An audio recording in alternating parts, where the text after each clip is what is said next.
Okay, fine, yeah. People. So I'm Laura Harrison, and I'm from Warrington. Whoop whoop. So how did I get into the industry that is musical theatre? So, I'm being spotlighted. I'm just going to cover my own face up. Well, I actually, when I was 11 in high school, I wanted to be a drama teacher because I loved my teachers, Mrs Clouston and Miss Parry. And I was just like, I don't want to be an actor. I want to be the people that teaches the actors. And then I actually joined Cody's. For those of you that don't know, Cody's is an amateur dramatic society in Warrington, which is for, at the time, I think it was 11 to 18, but they had to kick me out at 19 when I was still going, randomly coming back and doing shows when I could. And it was really from there, and then Priestley College, and then it just kind of just skyrocketed from there that I ended up going, I actually really like this. I like being on this side of the stage. And things that happened in Cody's, it wasn't just your normal, it started out in the church hall, but it wasn't just your normal Amdram group. For some reason, it was extra. And we did Les Mis when I was 13, and we had a revolve. Who has a revolve? I think I've not stepped on a revolve since. Do you know what I mean? And everything was so professional, and I was like, I want to do this, please. And it kind of went to drama school and trained, and that was my path. But maybe would I change it? I don't know. But I think if I did change it, I wouldn't be where I am today. So you can't say I'd change it, I'd do something different. I wouldn't go and spend all that money on drama school. I'd do this because I did.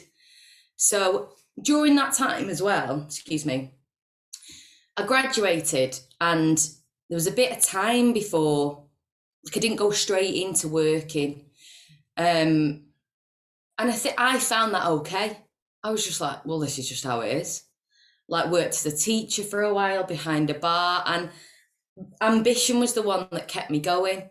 And I think it wasn't until, I'd done stuff on fringe stuff. I did Little Shop of Horrors at the King's Arms.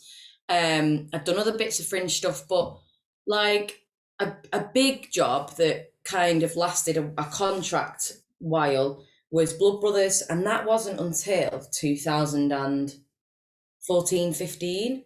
So that was a good 4 or 5 years after I'd graduated that, that's when I started Blood Brothers. So I think that a lot of people graduate and go, oh my God, I've not got a job the next day. And it's just well, calm down. You're going to get there. Just keep pushing forward, keep going forward. And that's how I'm in this industry. That's just kind of skyrocketed and rolled from there. I'm going to move on. Is that all right? What challenges did I face? Okay. Well, I think challenges for me personally, musical theatre, was believing in myself and that I was good enough. I'm good enough now. I know I'm good enough. But then, and it's kind of am I good enough? Is she better than me? Oh my God, am I going to get that part? Also, I'm not a trained dancer, so it puts me out of a lot of things, but it also led me into a lot of things because it meant that I'd taken myself out of certain brackets, which meant I could only be in other brackets. So I think that was a challenge for me, because although now I see that, then I was like, well, I'm not a dancer, I'm not going to be in that show. I'm not a dancer, I'm not going to get seen for that show. And I'd go to dance calls, and I'll never forget one of these, it was a long time ago, and it was a movement call. And we all know what that means. And Laura, just for those that don't know what a movement call is, just for there'll be some people watching this that don't know what a movement call is or don't know what. So you get your dance calls, and for non-trained dancers like me who can move, don't get me wrong, I'm not saying I can't dance, but don't ask me to jeté across the stage, because that isn't going to happen. But a dance call is a dance call where all your dancers go to it.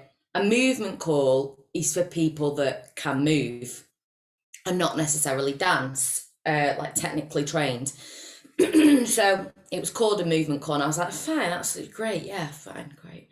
And we were in this movement call, and the choreographer goes, okay, if you want to get out your tap shoes, we're going to do the time step number 15. And I was like, okay, cool. And everyone puts on the tap shoes. And I'm honestly there. I don't know if you've seen the Friends episode with Joey who goes to a dance call, but that was me. So I was literally doing this with my feet. And then the ending was, so I literally just danced around the room, turned around and went. And that happened a few times. But I think back then it really bothered me. But now I'm just like, well, just is what it is. Because a lot of the time, they're not going to separate dance calls when you get to a certain point, because it costs them more money to have a separate dance call for the people that only move and the people that dance. So shove them all in together. We know what we're looking for. So we know that Laura, this person aren't trained dancers. So that's great. But we'll teach them the whole dance anyway. And they're looking for something different for whoever you're up for in that room. So don't be put off by that, I think. And now I know that. But back then I was just like, what? Not a trained dancer. Let me just look at my notes. I think another challenge that I face, and I was talking to the guys about this earlier, I'm quite straightforward and honest. Never. And I kind of say it how it is. And sometimes I think that it's good to be able to filter yourself. I mean, I'm not saying don't say how you feel, but there's a lot of this industry that doesn't. And then you chirp up and sometimes you look like the only one that feels like that. So I think that was a challenge, to be able to know what's correct to say and what just comes out of my mouth, which is a lot of the time. Touring was difficult at first because Blood Brothers was a touring show and nothing prepares you for touring. You go off and you stay somewhere and you train, fine, but you're always there and you come home. Or you visit somewhere and you stay there. But touring is a completely different kettle of fish. Like, something I never knew was difficult until it happened. But like anything, when you get used to it, you get into a routine and you adjust.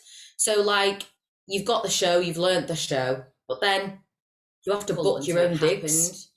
But like anything, when you get used to it, you get into a routine and you adjust. So like, someone playing Facebook. But like anything, when you get used to it, you get into a routine and you adjust. Someone playing Facebook. Like, you've got but like anything, when you get used to. Have we stopped? Okay, carry on. That was so weird. And I hated every single second of hearing my own voice. So, like, you've got your show, you've rehearsed your show, you know exactly what you're doing. You've got your costumes, you know what they are, you know exactly what you're doing. And then all of a sudden, you've got to go and book your digs. And don't get me wrong, if everybody thinks that we stay in the Hilton and it's booked by the people that produce the show, that's absolutely wrong. You're probably staying in Sandra's room, in like 4 miles away from the theatre, because that's what you have to do, because you're giving a touring allowance and you have to let it go as far as it goes. And most of the time we can't afford to stay in the Hilton. And also you realise how little you need to survive with touring. I mean, unless you're like me and you bring a coat and a box of shoes and for every occasion and 3 cases. But a lot of the time, you also have to live out of a suitcase. So I think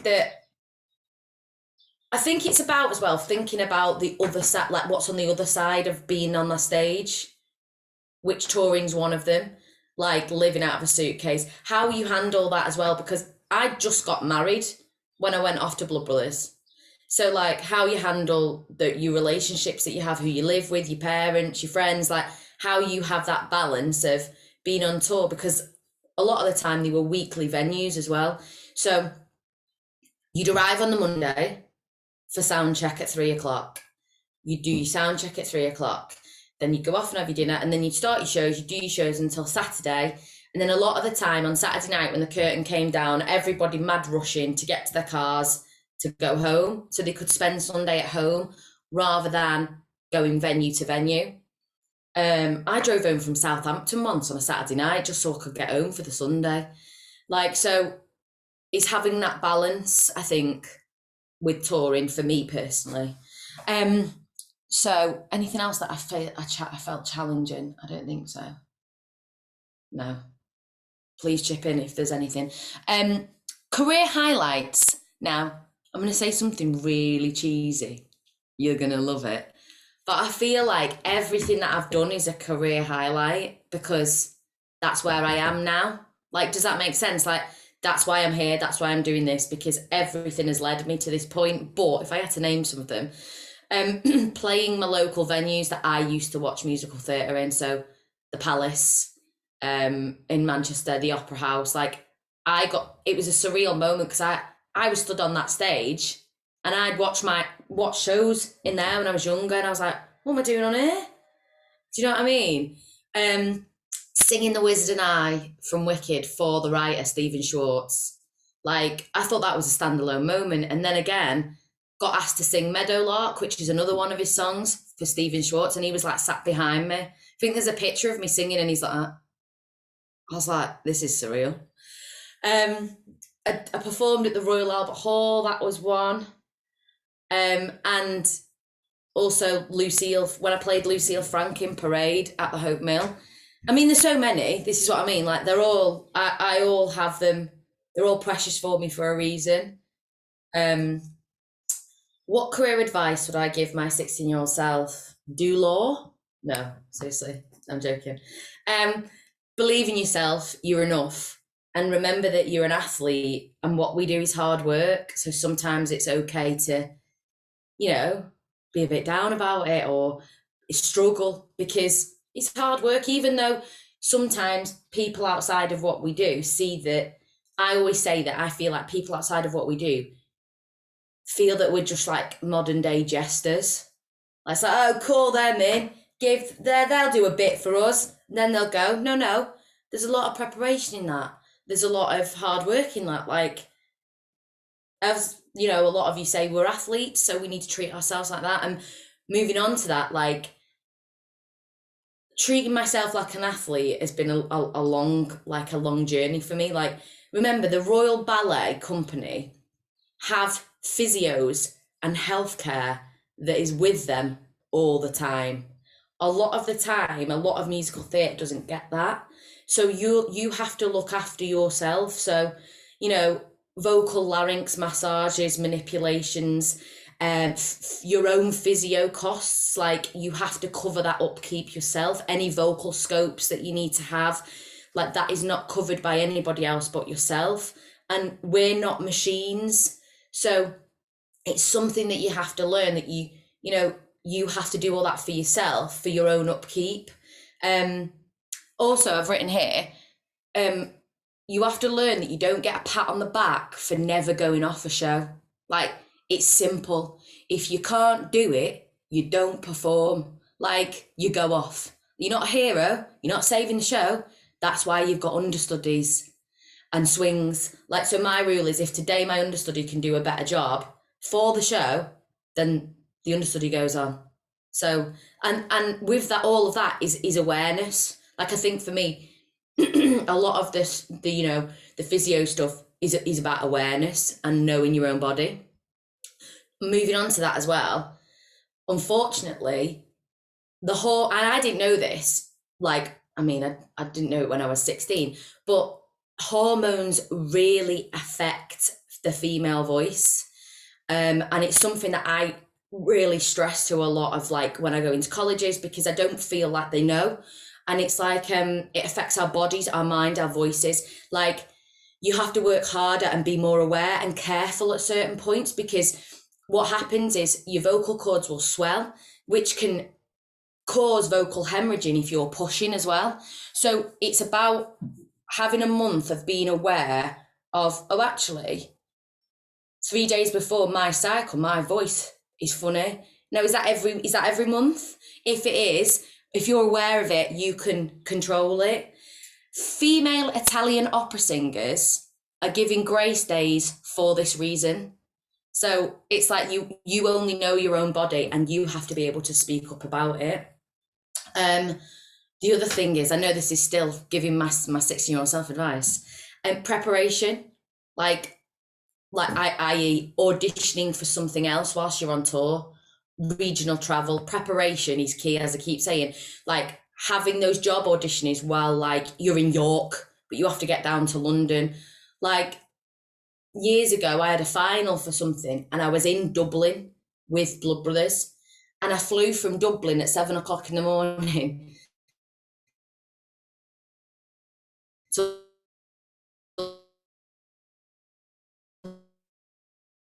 London, warmed up in a airport and went back to Dublin.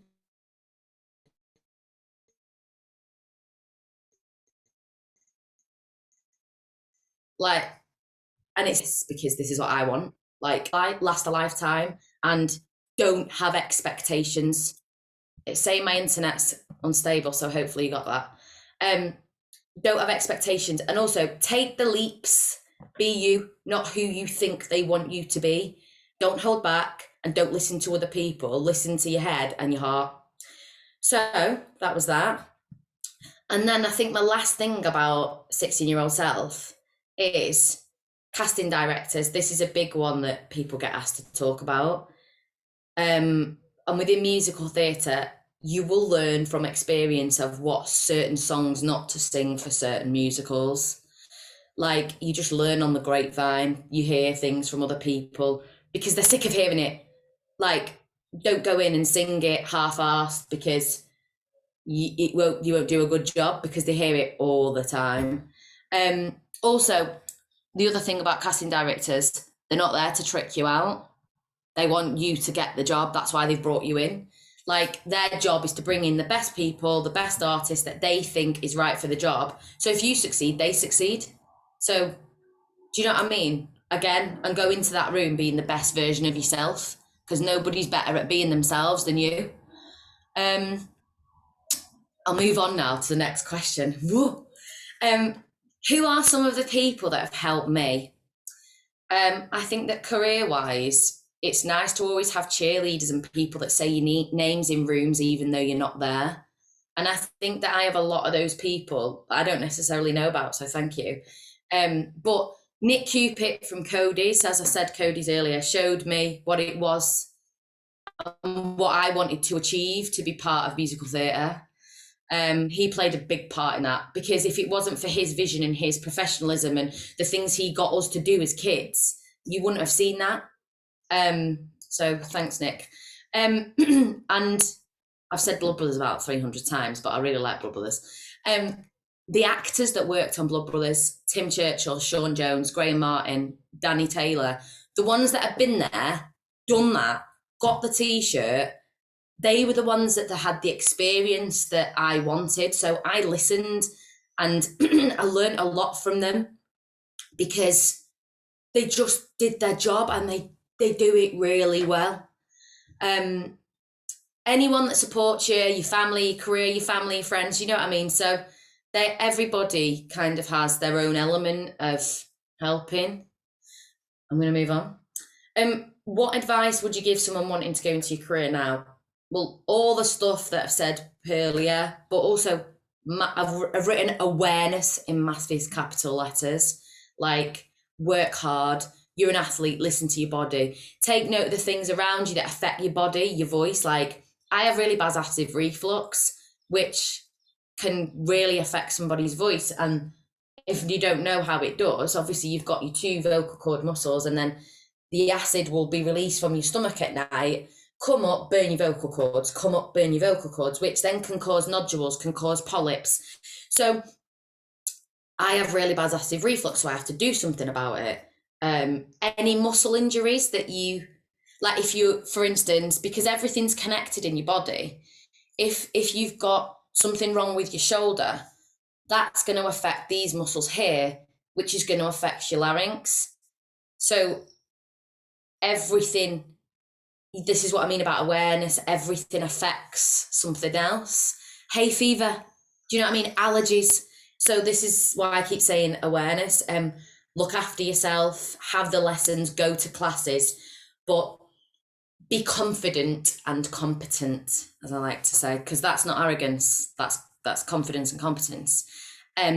You are never bigger than the show or the cast around you. So you are there to do a job. Like, love it, by all means, love it. Be artistic, be creative, but you're never bigger than the show, the part, or the people around you. Like, it's a group thing. I said about the understudy thing, and you're never a finished product. So you're always listening and you're always learning. So absorb, like absorb, like a sponge. I think I've finished talking. What do you think? Yeah, very good. Any questions? I'm sure people have. It's nice. It's a shame because of the echo. I always keep the microphones off, but it's a shame because you don't hear people laughing or sort of the reactions, which I'm sure there are lots. If people want to take, it's a small enough group. If people want to take their microphones off, I've got some, but it's always better to go to the group. Has anyone got any questions? Kind of physically, yeah. Hi ho, Marcus Silva. Well, I'm Donna. I've seen you in Magenta at Rocky Horror Show. Yeah. And I'm wondering, what musicals would you like to do next? Or Oh, what a question. I'd like to be in Wicked, first of all. I'd like to go back to Blood Brothers, and at some point, obviously I'm too young now, but I'd like to go and play Mrs Johnston in years to come. I hope Bill Kenwright sees this. Cheers. And oh God, there's so many on the list. I'd really like to do Sweeney Todd. I love Sweeney Todd. But yeah, there's so many. I literally fit in, slot me in anywhere. Do you know what I mean? and who inspires you in musical theatre? Wanted to know. Oh, that's a good one. I think, do you know who inspires? The people that work hard, the people that, that's a really tough one, because everybody describes me as half stagey. So I don't, I'm not all, You're not fast. tits and teeth. Do you know what I mean? So I can't say that really because I've sworn now. Sorry about that. We'll beat that out. So I don't I don't listen to musicals. I don't really have people that inspire me. I mean, people that are really good at singing, like Leah Salonga and, Idina Menzel and Kristen Chenoweth and all those wonderful people like that. I mean, I suppose they've inspired me. But I've also taken my inspiration from like people like Whitney Houston and Mariah Carey when I grew up listening to them, and Diana Ross. And like my mum used to put Diana Ross on in the car and we used to sing along to the album. So I don't think it's just about musical theatre that's inspired me, because music inspires me as well. All right. Great. Margaret, have you got a question, or are you just... No. You're on mute, Margaret. You're on mute. I'm going to go with no. Margaret, no. Go on, Seb. I'm just fiddling around with my iPad. It's going on. Oh, sorry, I thought you were... Margaret's fiddling. No. Go on, Seb and then Lottie. I think Lottie was first. Ladies first. Oh, chivalry's not dead. Very much. I was just wondering about going back to when you were auditioning for your drama schools. Did you find that the circuit, was it a repetitive kind of audition process? I know for a lot of people who go into acting as a straight format, it might not necessarily be the first time you audition that you get in. Did you find that was the same with musical theatre? Did you have to keep going back to the same places? Or did you find that it's a more accessible industry, and why? If that makes sense. I think that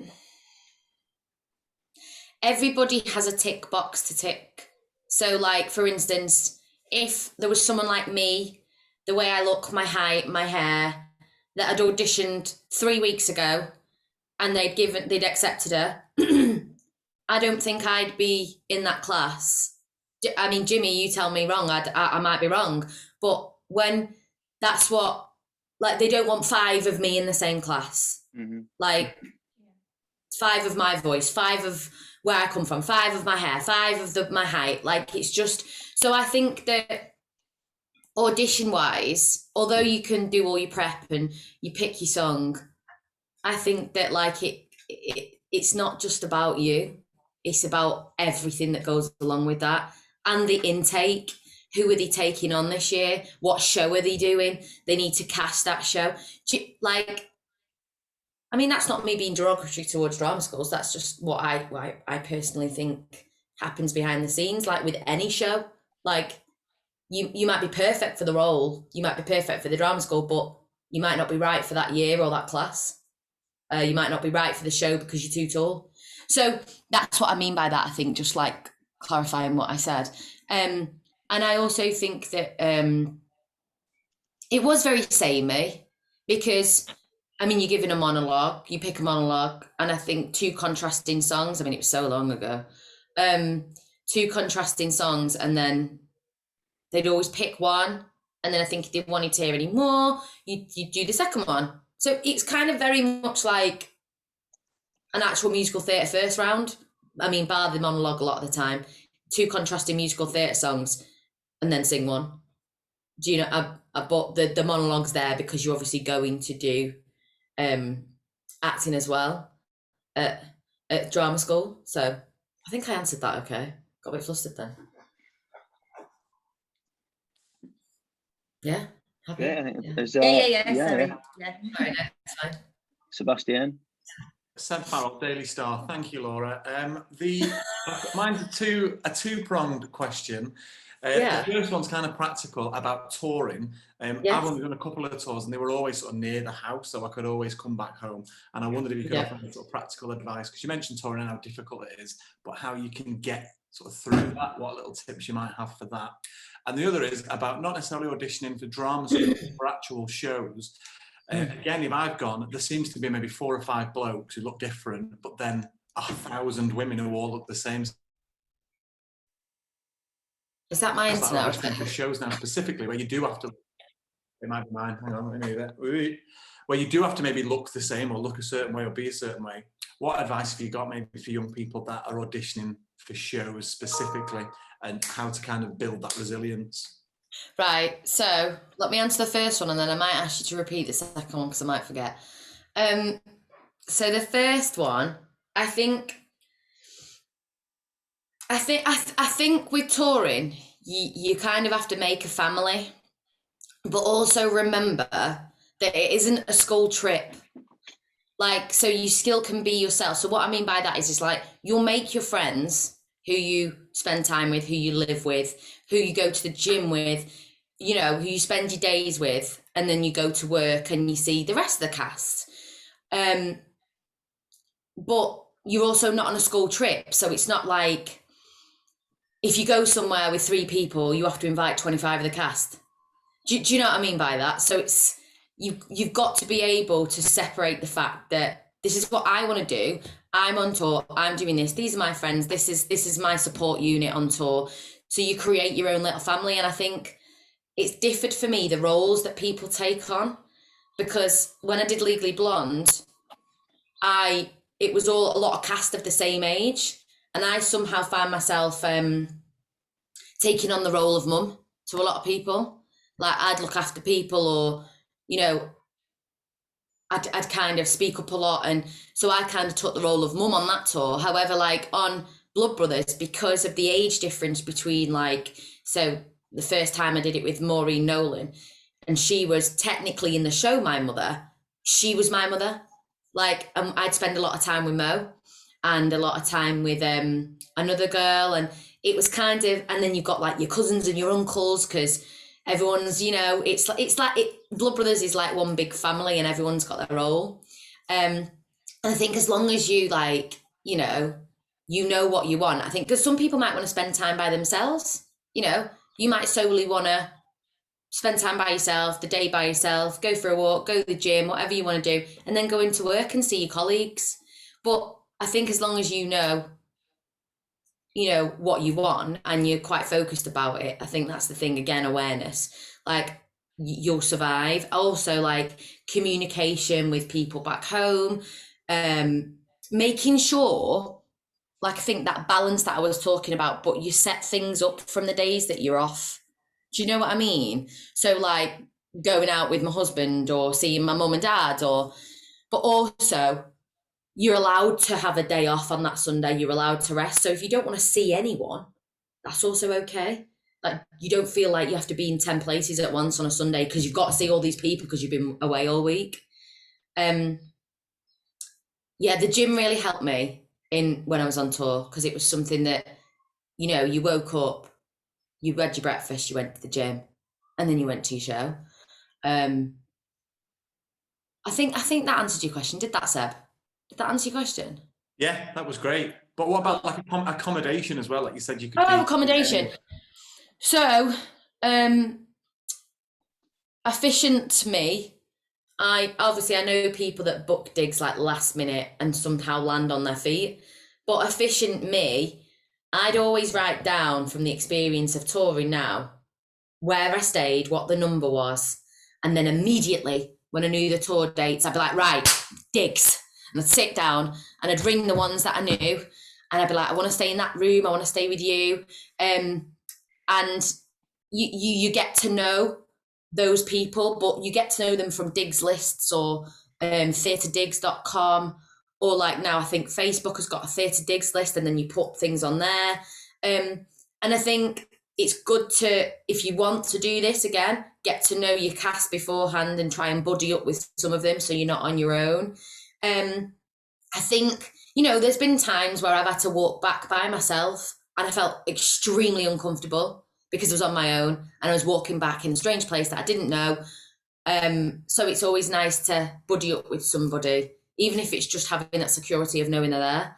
I mean, and my personal opinion on it is like, you know, if you're not bothered about where you stay, you can stay in like the back room and it's like covered in lace, nan's knickers, like you share the bathroom with the people that live there. But that's not what I want to do. What? That's just what I'm after in digs, usually, Gran's knickers. Yeah, like, so for me, I don't like doing that. So I'd always spend my touring allowance on me being comfortable, because if you're not comfortable, it can ruin your week, your 2 weeks. You know what I mean? And what's your second one again? Say it again. Well, the second one was just about building resilience, auditioning for a show where everybody kind of will look the same. And it tends to be with girls especially, there's hundreds of you, like all looking the same, and lads, we kind of get away with it in a way. So, two things. I'll just tell you a story. So when I first graduated, I had an audition for Hair, and it was the cast that was coming over from Broadway. So I was like, oh my God, this is it. Oh my God, this is it. And went to the first audition and came back, and I've got a picture memory of it actually, like I'm so dramatic. And I was lying on my bed at my mum's, because I was back at my mum's, and I was watching TV and I hadn't heard it. It had been 2 days, and I remember crying about it. Like, me now, I'm like, get a grip. Like, you need to walk out of an audition room and forget it ever happened.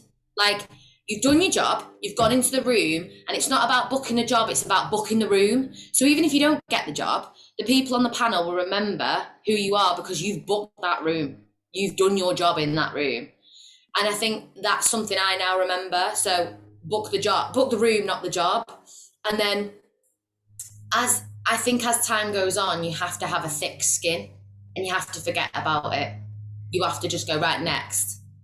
I always give myself 24 hours to mourn a job.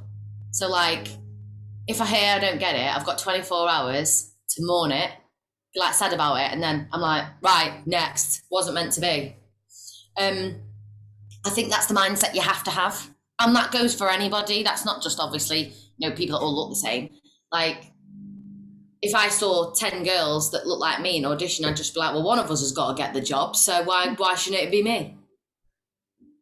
So I think having a positive mental attitude about it helps me.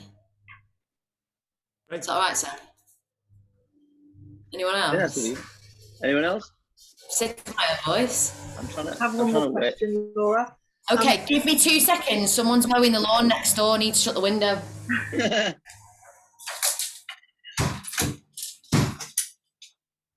Okay, I'm back.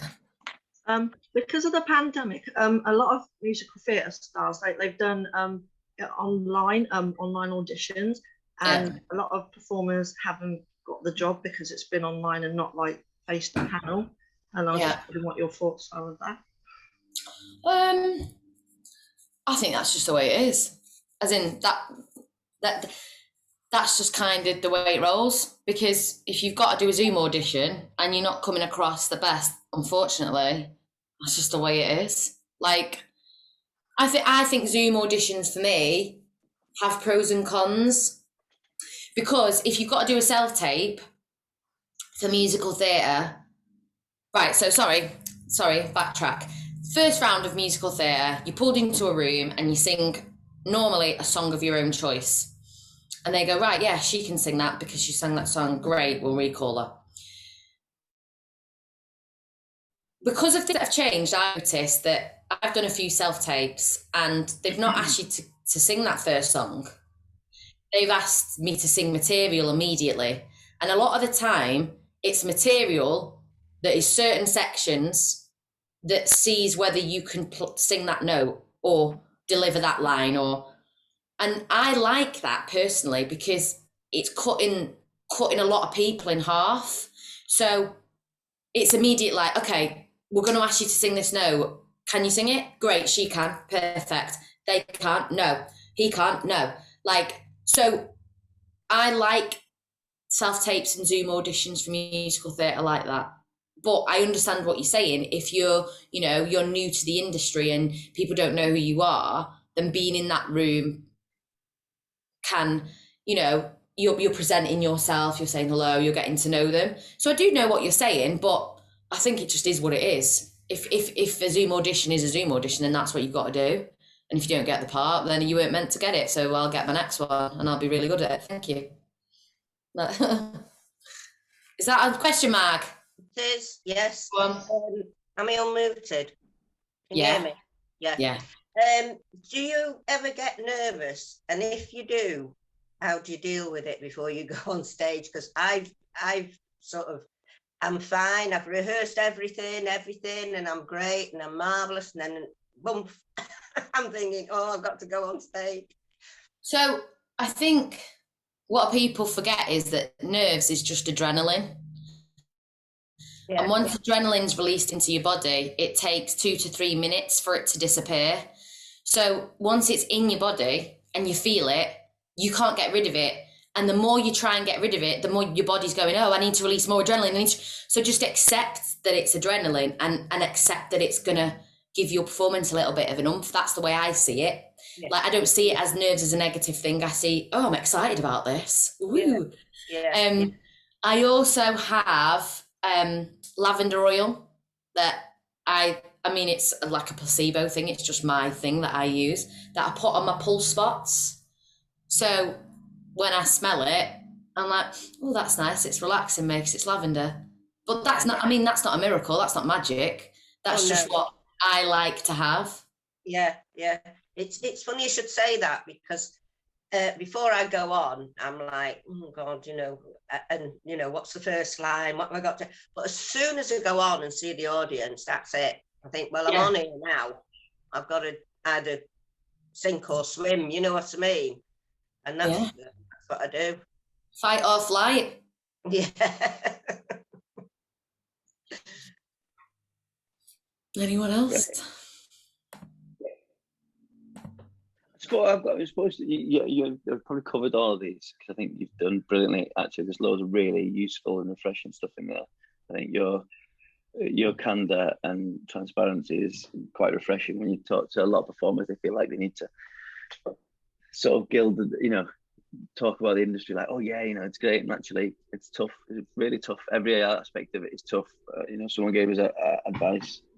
I remember when I auditioned at Royal Welsh, the first thing they said was, if you could do anything else, go and do it now. Like, do you know what I mean? Like, if you could possibly be a dentist or whatever, go and do it, because it's the best and worst job in the world. But so I'm thinking about anyone watching, sort of students who are thinking about becoming a musical theatre. Can I ask you, what is the difference between the perception of the industry and the industry itself, the real life experience of it? Okay. So one of the things, I mean, I'll tell you what, I think I told you this yesterday, but I think the perception of what we do is like, we get paid thousands and we stroll into the job and everyone's like, whoa, yeah, like doing your hair and your makeup and all this and everything's wonderful. And I'm not saying it's not wonderful, but I'm also saying, like you said, it's hard work because we're athletes. Like it, you know, it's not just about, you know, getting your half an hour call and being on stage. It's everything that comes in and between that. Like, you know, if you're like, one of my friends is playing a lead role, which requires him to, you know, really look after his voice. So his diet's completely changed. Like, he doesn't drink fizzy drinks. He doesn't eat chocolate. He doesn't eat anything with tomato on. Like, so it's about that as well. And I think that, you know, I like to put us in the bracket of Olympic athletes, and that because they do the same thing, but we as a society and world know it. We know that they have a really good diet. We know that they have to have physio and train every single day for what they do. Well, so do we. Like, but people think that we don't because we're like this, like, you know, all the time. And I remember, like, when I was little, and even still the people that I speak to, they're like, the families and friends that go, let's book the Saturday night show. Let's book the Saturday night because it's going to be raw, because it's going to be amazing. The cast is going to be off the wall. When really, like, we're going, you say that monologue a little bit faster because I've got a 3-hour drive at the end of this, so I need to get in the car and get home. Like, so do you know what I mean? Like, it's not all necessarily like, as I said, nips and teeth. And that, again, that's not me being derogatory about it. That's just me going, there's more to just the performance. There's more to just the show that you see. Yeah, I think that's that. Yeah, it does. Brilliant. Well, look, thank you. I think that's been very good. First questions. And yeah, it's brilliant. I'm sure there'll be lots. I know there's lots of people wanting to watch this from the link, which will be available for Monday on the website, but will be available on Facebook in the next 20 minutes. So if you've found this useful, yes, go on. I was just going to say, can I plug my next show that I'm in? Yeah. I mean, so the Hope Mill Fest, which, by the way, is extra, in Manchester. I went to the site yesterday. It's very good. I'm doing a celebration of musical theatre in the big tent.